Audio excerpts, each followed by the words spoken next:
After Cooper won the FNCS Championship on LAN at the end of Chapter 4, many believed that he was going to be a top competitive Fortnite player. However, after Chapter 5 with no major top placements, he was getting accused of being washed, but things have turned around for him in Chapter 6.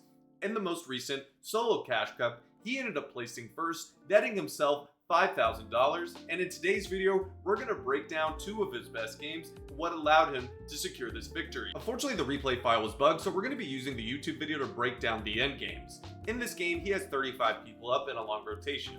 He uses the Void Mask right before Zone starts to move to get himself to an elevated position. Even though nothing comes to fruition here, he's going to do a good job of being very active, looking for constant refresh opportunities. Just take a look at this nice little 3-tile peak he looks in case someone comes near his lair. The next rotation is a little bit scuffed as he ends up going into the slipstream on the island. He tries to establish himself here, but I want you to take notice of his material switching.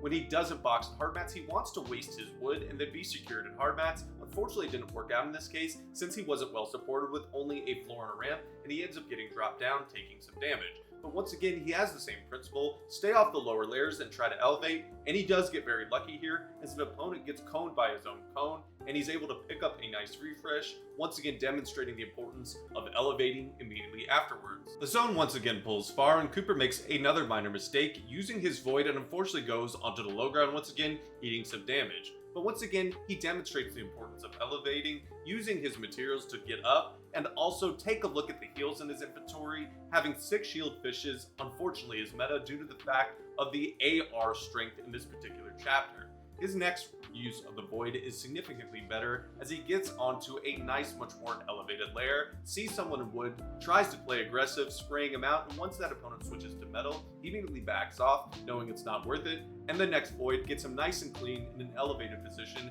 2 boxes worth of hard materials. After establishing himself on the layer, he immediately smartly bullies off an opponent who's on the exact same level that he is. At this point, he uses the cone to get information that he does have the high ground here, and I think he makes a minor mistake, only having 1 wall worth of connection, and he immediately ends up getting chopped out, left in wood.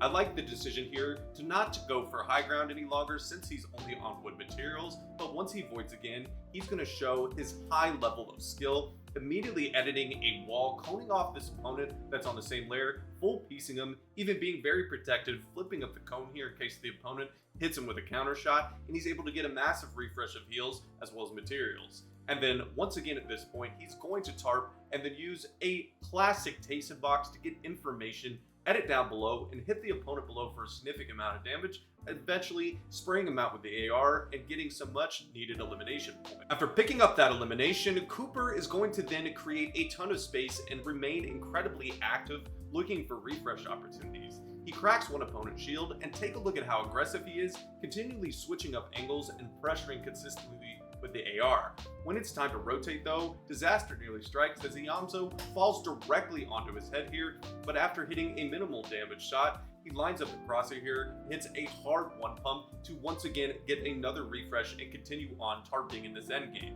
After securing that elimination onto Iamzo, take a look at the poise as he sits in the storm here, knowing that he has Siphon, eats all of his shield fish to recuperate his health and take the splashes. He's going to once again establish himself with a good amount of space here and get a free elimination onto this opponent on the low ground. He's going to continue to maximize the significant amount of material advantage he has on the rest of the lobby. He's going to get another easy refresh when a shambles opponent tries to pop a mini directly in front of this wall.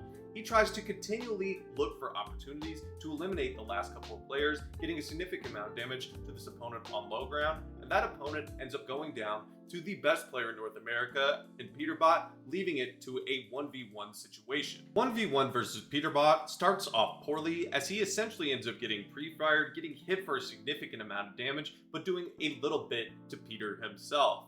He's going to do a very good job of investing the significant amount of materials here to get his 3 shield fish off and give him a significant amount of health. It's now in the closing zone and he doesn't have any whites, so he knows he has to fight. I want you to take a look at how 200 IQ this play is. When Peterbot ends up claiming the cone on his box here, Cooper places a cone 1 directly in front of it and then edits a floor and shoots out the edited cone by Peter.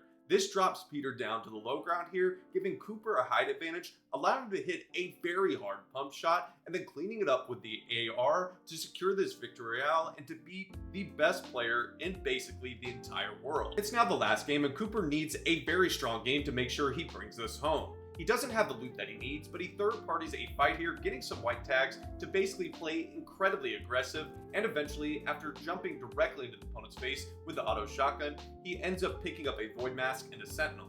However, after securing this refresh, he's going to get W-keyed by his own teammate in Sphinx, and he's going to smartly invest a ton of materials after this refresh to essentially drive in box, and fortunately for him, Sphinx ends up getting fried in his back, making him play incredibly aggressive, and Sphinx panicking ran underneath Cooper's wall here, which he re-edits, hitting a hard shot, and he cleans up this elimination with the AR.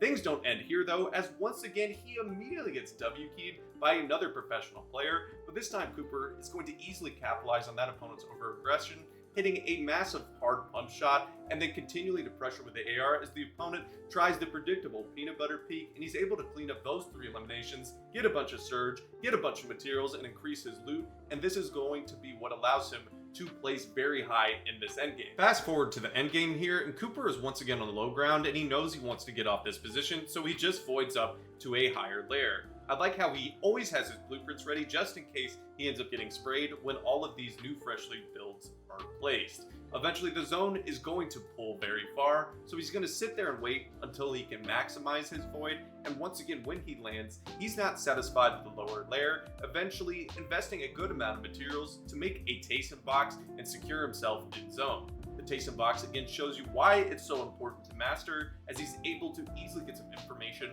on an opponent on the backside and does a significant amount of AR damage, potentially once again netting him a refresh. The next rotation once again is going to be textbook, as he jumps through his cone to get all of the information that he needs and continually always elevates during his rotation. He gets to a point here once he gets into wood materials, and then he realizes at this point playing on these super high upper layers isn't as beneficial in his weak materials, and then he's going to void down below on an opponent established in hard mats, securing himself, and now at this point he knows he needs a refresh. After establishing in the wood box, he notices a refresh opportunity as the wall in front of him is incredibly weak and metal, and he sprays through, taking it on the first try, hitting the opponent, breaking the edited cone of the opponent, sliding in a cone of his own, and getting this massive refresh, which gives him an additional 300 mats worth of hard materials. After securing that refresh, he's going to once again go to the front side here, but at this point, he is no longer interested in voiding. I like what he does with the AR here, spraying through the builds that aren't his, so that he can have control as the storm ends up opening up for him.